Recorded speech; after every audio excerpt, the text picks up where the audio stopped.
मैं पंचदशनाम जूना अखाड़ा तेरामढ़ी मिर्जापुर परिवार से डॉक्टर योगानंद गिरी। आज के परिदृश्य में देखा जाए तो आवश्यकता क्या है, जिस प्रकार से गौ माता के ऊपर अत्याचार, दुराचार, पापाचार, हत्याएं हो रही गौ माता की, इन सारे दृश्यों को देख करके हृदय द्रवित हो जाता है।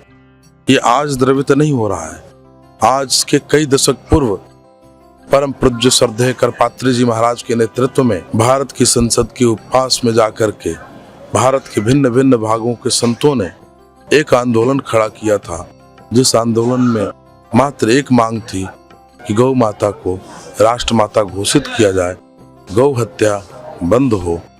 लेकिन दुर्भाग्य उस सरकार का कि उसने उस निरपराध संतों के ऊपर भी गोलियां चलवाई। आज हमारा देश समृद्ध यदि होगा तो गौ सेवा से ही होगा, गौ पालन से ही होगा, अन्यथा हमारा देश सब कुछ खुशहाल होगा।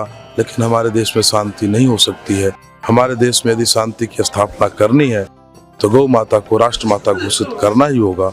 यदि गौ माता राष्ट्र माता घोषित होती हैं तो पुनः जिस प्रकार से पुरातन काल में गौ माता की पूजा अर्चना सेवा होती थी, ठीक उसी प्रकार से यदि होने लग जाए तो आज भी हमारा भारत देश संपूर्ण विश्व का गुरु बनने को तैयार हो जाएगा, संपूर्ण विश्व का गुरु बनेगा, विश्व गुरु भारत कहलाएगा।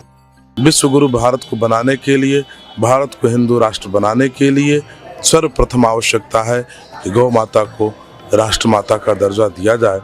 क्योंकि जब गौ माता हमारी राष्ट्र माता बनेंगी तो हमारा देश समृद्ध होगा। गौ माता के अंदर एक विशेष गुण है। पहले क्या था, पुरातन काल में प्रत्येक व्यक्ति के नाम से घरों में एक गौ पाली जाती थी। जिस व्यक्ति के नाम से गौ पाली जाती थी वो व्यक्ति उस गौ माता की सेवा करता था और उसकी पीठ के ऊपर हाथ फेरता था।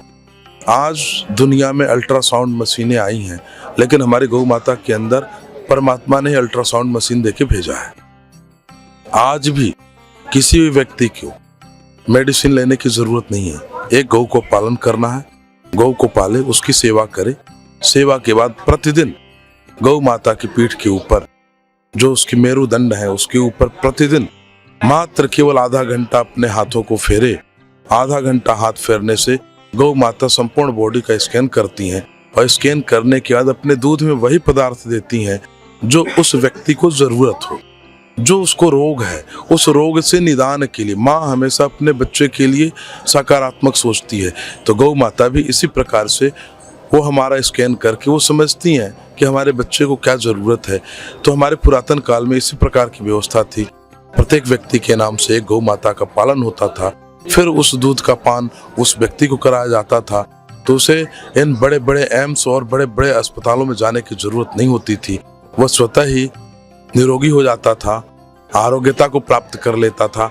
लेकिन आज दुर्भाग्य है कि पैकेटों का दूध पी करके लोग जो है बड़े बड़े अस्पतालों में जा रहे हैं, बड़े बड़े अमाउंट खर्च कर रहे हैं, फिर भी मृत्यु को प्राप्त हो जा रहे हैं, आरोग्यता को नहीं। क्योंकि हमारे प्राचीन काल में लोग गौ माता का सेवा करते थे, गौ माता का घी दूध पंचगव्य का पान करके शतायु हुआ करते थे, 100 वर्ष से अधिक उम्र को प्राप्त करते थे।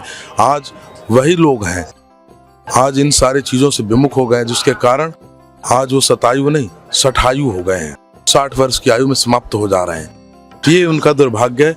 इसलिए मैं पुनः आग्रह करूंगा कि अपने जीवन को, अपने परिवार को, अपने मानवीय समाज को स्वस्थ एवं समृद्ध रखने के लिए गौ पालन परम आवश्यक है। अपितु आप सभी लोग गौ पालन करें एवं सभी लोग एक मांग उठाएं कि गौ माता को राष्ट्र माता घोषित किया जाए। धन्यवाद।